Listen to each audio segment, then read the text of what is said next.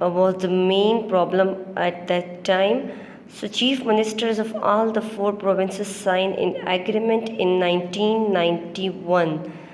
The Council of Common Interest, which is constitutional body for resolving conflict between the center and the provinces in a meeting chaired by Prime Minister himself, approved this agreement and decided to form the Indus River System Authority for implementing it.